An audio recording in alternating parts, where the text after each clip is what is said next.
God, who is most beneficent, most merciful. In today's session, you people will learn Victorian age, the Victorian age, social and historical aspects of Victorian age.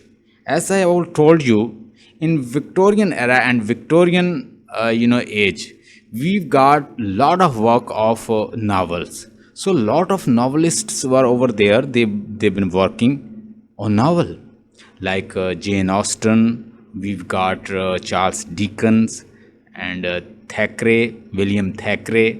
We've got novelists like George Eliot.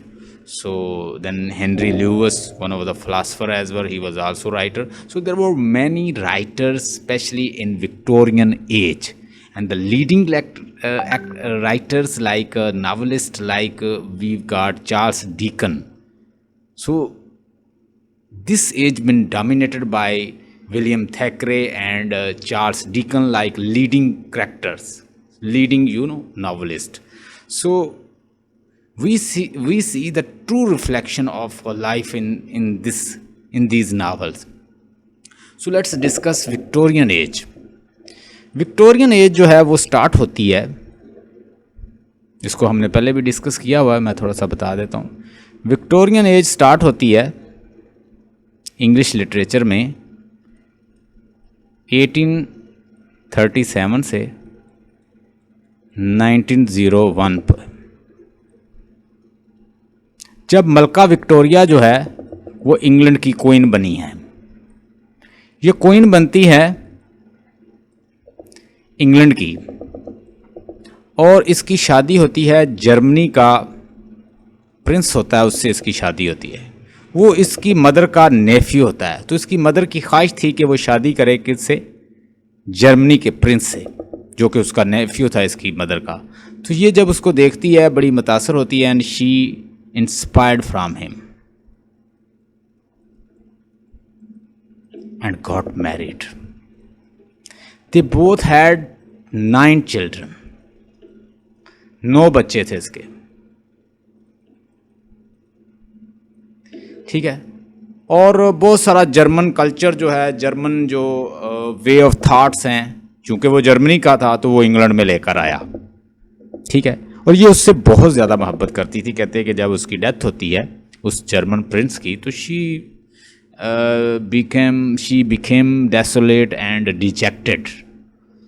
So a lot of problems for her, especially after the death of the prince king. Victorian age 1837 और 1900 जो कि उसकी death की as है, यहाँ पे ख़त्म होती है. कुछ पॉइंट आपको बताता हूँ. इस एज में एक तो प्रोग्रेस की एज थी. ठीक है. नावल की, स्पेशली नावल की एज थी. इस एज में पैदा हुए चार्ल्स डिकन जैसे नावलिस्ट. इस एज में पैदा हुए जॉर्ज इलियट जैसे नावलिस्ट. इस एज में पैदा हुए थॉमस हार्डी जैसे नावलिस्ट, थैकरे जैसे नावलिस्ट. तो बड़े बड़े जो नावलिस्ट हैं इस एज ने प्रोड्यूस किए. नावल की दुनिया में बहुत ज़्यादा वर्क हुआ. ये रैपिडली चेंजिंग एज है.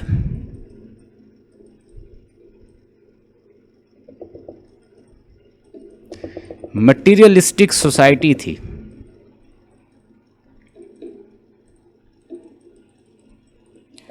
बहुत ज़्यादा डेवलपमेंट होने की वजह से इंडस्ट्रियलिस्ट सोसाइटी थी. तो क्या हुआ, इस एज के अंदर हम एक और चीज़ देखते हैं कि बहुत ज़्यादा डेवलपमेंट हुई थी. तो लोग जो हैं क्लासेस में बटे हुए हैं, अपर plus middle plus lower middle, इस तरह की क्लासेस में बटे हुए हैं. जेन ऑस्टन जो है वो स्टार करती है मिडिल क्लास के ऊपर. वो खुद मिडिल क्लास की थी, तो जैसे लोगों के साथ उसका उठना बैठना था वो वैसे लोगों को पोर्ट्रे करती है. अब हमारा जो राइटर है, ये जो थॉमस हार्डी है, ये किसको रिफ्लेक्ट करता है, किस चीज़ को दिखाता है कि मिडिल क्लास और लोअर क्लास के जो लोगों के लोअर क्लास के जो लोग होते हैं वो कैसे होते हैं, अपर क्लास के लोग कितने जालिम होते हैं। और ये रिफ्लेक्ट करता है अपने नावल के ज़रिए कि किस तरह से एक्सप्लॉइट किया जा रहा है लोअर क्लास को, और टेस्ट की फॉर्म में वो आपको दिखाता है उस एज की बर्बरियत जो जुल्म ढा रहे हैं कौन, अपर क्लास के लोग। तो ये क्लास है रैपिड फ्लक्स की। फ्लक्स का मतलब होता है चेंज।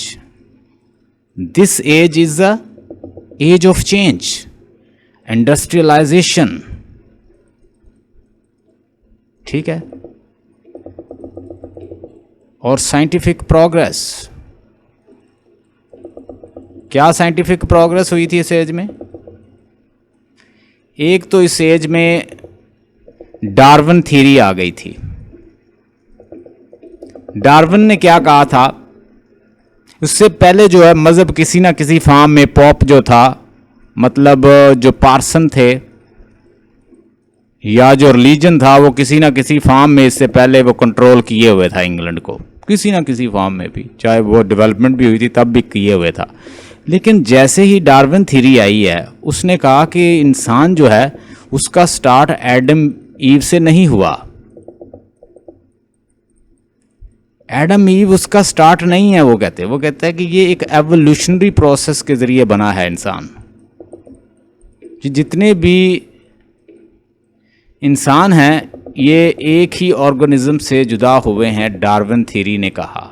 डार्विन ने बहुत सारे नमूने इकट्ठे किए स्पीशीज़ के, लोगों के, इंसानों के, और सबको जब उसको एनालाइज करके वो कहता है कि हमारा जो ह्यूमन बीइंग का जो शुरुआत है या जो इनका जो स्टार्ट है वो एडम ईव नहीं है, बल्कि ये एवोल्यूशनरी प्रोसेस का हिस्सा है। यानी तो इस थ्योरी के ऊपर भी बहुत ज़्यादा क्रिटिसिज्म हुआ है, यानी इसको क्रिटिसाइज़ किया गया, इसको रिजेक्ट किया गया, बहुत सारे लोगों ने, क्रिटिक्स ने इसको रिजेक्ट किया है। बहरहाल उस वक़्त इस थ्योरी ने मज़हब के लिए बड़ी ख़तरनाक साबित हुई, चर्च के लिए बहुत ख़तरनाक हुई, कि जब उसने कह दिया कि एडम में भी ईव हमारा आगाज़ ही नहीं है, हम एक एवोल्यूशनरी प्रोसेस का हिस्सा हैं, और हमारे जो पहले इंसान थे वो जंगलों से उठे थे, और वो मतलब एक ही जान थी, एक ऑर्गेनिज्म था, एक ही सारे लोग, सारी दुनिया के अंदर जो भी ऑर्गेनिज्म, जो भी जान मौजूद है, वो एक ही ऑर्गेनिज्म की डेवलपमेंट है, वो कहता है। चाहे वो बंदर हो, चाहे वो डॉग हो, चाहे वो जिसके अंदर भी जान है, वो एक ही चीज़ से जुदा होकर खुद ही एवोल्यूशनरी प्रोसेस से बन गए हैं। ये उसने थ्योरी दी थी। लेकिन इसको बड़ा क्रिटिसाइज किया गया। मज़हब के लिए ये बड़ी ख़तरनाक साबित हुई, स्पेशली क्रिश्चियनिटी मज़हब के लिए, क्रिश्चियनिटी के लिए। लोग जो हैं वो क्या हो गए, इस थ्योरी को पढ़ने के बाद एग्नोस्टिक हो गए। डेवलपमेंट हो रही थी, साइंटिफिक जो ठोस सबूत मौजूद थे, तो साइंस ने बहुत सारे लोगों को, जैसे आइंस्टाइन कहता है कि little knowledge of science make you agnostic, but the deep knowledge make you more religious person. तो ये कुछ ऐसी बात नज़र आती है, जो लिटिल नॉलेज था, फिर जिनके पास वो क्या बन गए, एग्नोस्टिक बन गए। उनका गॉड पर फेथ जो है वो ख़त्म हो गया। चर्च जो है वो डिक्लाइन हुआ। किस वजह से? डार्विन थ्योरी के आने की वजह से। हमारी राइटर जो जॉर्ज इलियट है, जिसको हमने पढ़ा अभी, उसका एडम बीड पढ़ा, उसका भी कुछ इस तरह का मानना है कि इंसान जो है, अगर उसका करैक्टर जो है वो करैक्टर बेस है, उसकी डेस्टिनी किस पे बेस करती है? उसके करैक्टर पे उसकी डेस्टिनी बेस करती है। यानी वो अच्छा रिजल्ट लेगा, करैक्टर अच्छा रिजल्ट लेगा या बुरा लेगा, वो किस पे डिपेंड करता है कि वो गुड कर रहा है या बैड कर रहा है। कंक्लूजन किस पे आएगा? नतीजा, रिजल्ट, आउटपुट किस पे आएगी? अगर तो करैक्टर जो गुड कर रहा है, बैड कर रहा है, तो उसका आउटपुट जो है वो उसे क्या रिवार्ड मिलेगी? पनिशमेंट मिलेगी। ये अभी मैं आपको एडम बीड का हवाला दे रहा हूं थोड़ा सा। अगर तू अच्छा काम कर रहा है तो उसका रिजल्ट क्या होगा? गुड होगा। तो वो कहती है कि करेक्टर की जो डेस्टिनी है वो किस बेस पे है, वो उसके गुड और बैड परफॉर्मेंस पे है। यानी वो एक मॉरल प्रिंसिपल को फॉलो करती थी, वो किसी मजहब को नहीं मानती थी, वो क्रिश्चियन को कहती थी कि ये क्रिश्चियन जो ऑर्थोडॉक्स बिलीव है according to the George Eliot Mary Ann Evans. Okay, और दूसरे साइड पे हमारा एक विक्टोरियन राइटर और है। अब देखिए जो साइंस है कैसे इन्फ्लुएंस कर रही थी राइटर को, थॉमस हार्डी।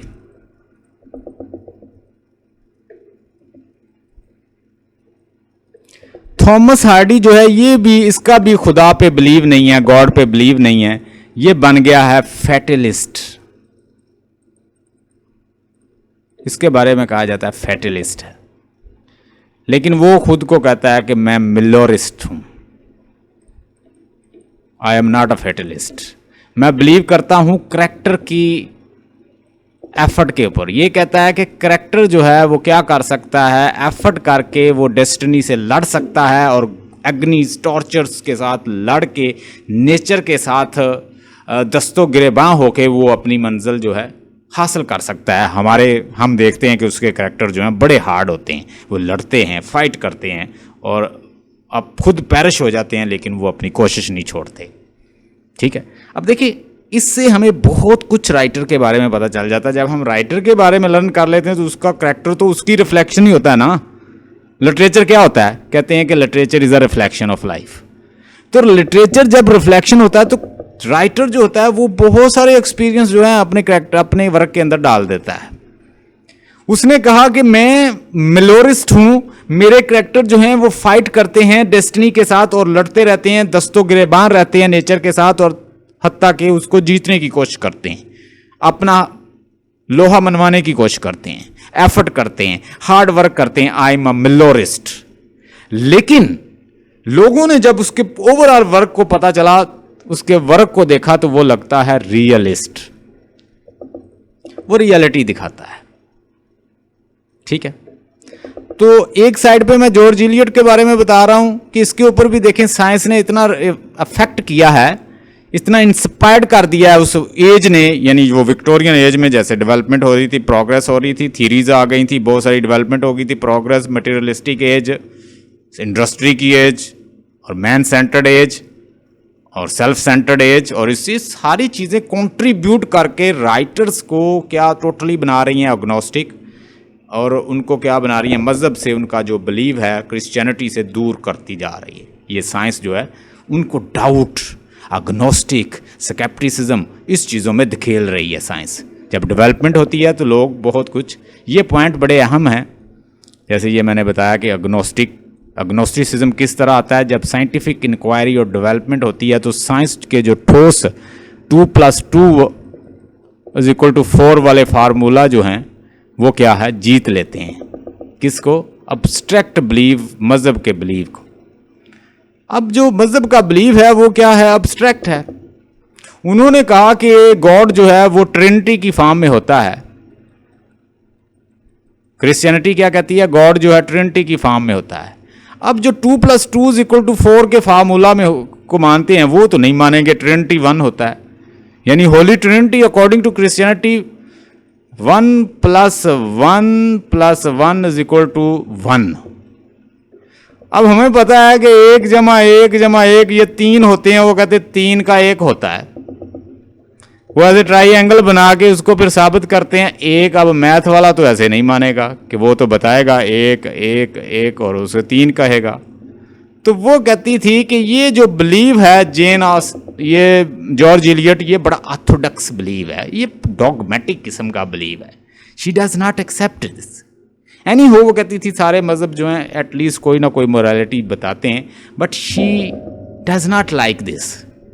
1 + 1 ये ट्रिनिटी और ये कंसेप्ट उसकी समझ में नहीं आता था। वो जब फ़िलासफ़र से मिली, डिफरेंट फ़िलासफ़र से मिली, तो वो बड़ी ब्रॉडन हो गई और उसने ये मज़हब जो है डिस्कार्ड कर दिया। और इसी तरह का मामला थॉमस हार्डी के साथ भी था। Victorian age was age of the rapid flux, development की एज थी। ठीक है, प्रोग्रेस की एज थी, मटेरियलिज्म की एज थी, साइंटिफिक इंक्वायरी की एज थी, कॉलोनियल एक्सपेंशन की एज थी। इंग्लैंड जो है वो अपने आप को बड़ा एक्सपेंड कर रहा था। ये सारे पॉइंट जो हैं ये चेंज कर रहे थे राइटर्स को। ये एक पॉइंट क्लियर हो गया। About the several changes in all the walk of life, the development and the science. Science में बहुत डेवलपमेंट हो रही थी और साइंस की डेवलपमेंट जो है वो रिलीजियस डॉगमा को चैलेंज कर रही थी। 1 + 1 + 1 Holy Trinity, 1 1 1 is equal to 1। लो जी प्रूव। अब scientific person will not understand this. फिर क्या हो रहा था, इसको डॉगमेटिक बिलीव समझ रहे थे। ये कोई डॉगमेटिक बिलीव है क्रिश्चियनिटी का। और साइंस जो है, प्रोग्रेस जो है और साइंस जो है और डेवलपमेंट, इसकी रास्ते में वो मजहब को समझ रहे थे कि ये एक बहुत बड़ी रुकावट है क्रिश्चियन डॉगमेटिक। ये तो 15वीं सेंचुरी में तकरीबन रेनेसांस एज में ही मजहब को छोड़ने के लिए ये डेवलपमेंट जो है ना शुरू हो गई थी कि मजहब को हम डिस्कार्ड करेंगे ये लोग। और देखें आज इंग्लैंड के अंदर मैं अक्सर बात करता हूं कि वहां पे चर्च जो है वो बिक रहे हैं। Church are being sold. You can purchase church if you wish, as Philip Larkin said that whenever there will be no person going to church, what will we do of all these churches?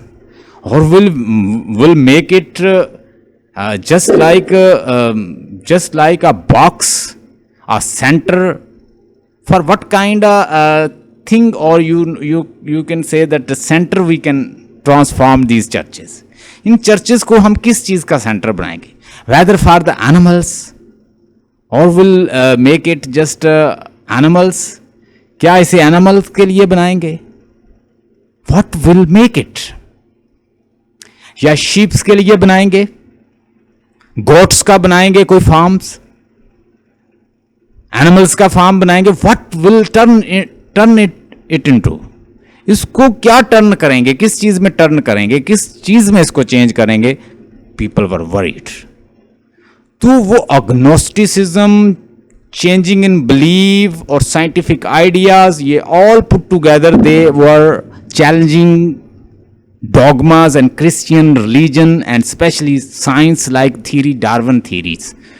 ये development, ये Darwin theory, ये Newton के laws और development और science की जो development थी, ये सारे मिलकर के आप बहुत सारी प्रॉब्लम क्रिएट कर रहे थे। और उसके बाद मार्क्सिस्ट जो आइडियाज थे वो भी, मार्क्सिस्ट भी आ गया था, मार्क्सिज्म भी आ गया था उसमें। और ये भी चैलेंज कर रहा था जो कैपिटलिस्टिक सोसाइटी थी उस वक्त की, उसको ये भी चैलेंज कर रहा था। डार्विन की थ्योरी भी चैलेंज कर रही थी मजहब को, डॉगमा को। So lot of challenges were over there for the Christian people. You know the people like Christian, they were in doubt and the values were being changed. A lot of problems were over there. And for the Christian people, they believing in Holy Trinity. Lot of people, they were renouncing their belief.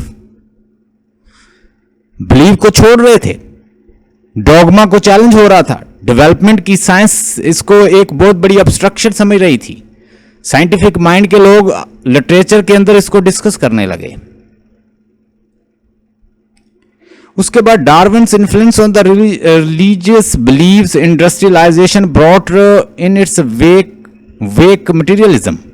अब जैसे ही मजहब जो है वो challenge हो रहा था, religion challenge हो रहा था, डार्विन की थ्योरी जो है उसको चैलेंज कर रही थी, साथ मजहब चैलेंज हो रहा था, तो एक चीज और आ गई थी, साइंस थी वहां पे। मार्क्सिस्ट बिलीव थे, मार्क्सिस्ट जो थे ये भी मौजूद थे, कैपिटलिस्टिक लोग भी थे, साथ एक और चीज थी, मटेरियलिज्म भी था। अब ये सारी चीजें जो अल्टीमेटली अफेक्ट कर रही थी डॉगमा को, क्रिश्चियन डॉगमा को, रिलीजियन को। रिलीजियन बुरी तरह मुतासर हुआ विक्टोरियन एज में। विक्टोरियन वैल्यूज जो थी, क्लासेस में बटी हुई सोसाइटी, अपर, मिड, लोअर, ठीक है, और सेक्सुअल एक्टिविटी आम हो गई थी। डॉगमास को उस वक्त चैलेंज किया जा रहा था। डॉगमा और टैबूस जो थे उनको भी डिस्कस करने लगे लोग। ओपनली सेक्सुअल अफेयर को अपने नॉवेल्स के अंदर डिस्कस करने लगे लोग। ये भी चीज़ें आम हो रही थी। जो टैबूस होते हैं, बाज़ औक़ात कुछ चीज़ें ऐसी हैं जो हम डिस्कस नहीं करते, वो होते हैं taboos. For example, they are certain things, certain words I can't discuss. So they started discussing certain values, certain taboos. These are banned specially to discuss, but they started discussing in their novels. उन्होंने novel में discuss करनी शुरू कर दी ऐसी sexual affairs, romances and इस तरह की जो न्यूड चीज़ें हैं उनको डिस्कस करना शुरू कर दिया। Rise of the democracy, all these feature colour the literature of the age as well. और डेमोक्रेसी जो थी, मैंने बताया आपको, विक्टोरियन जो एरा है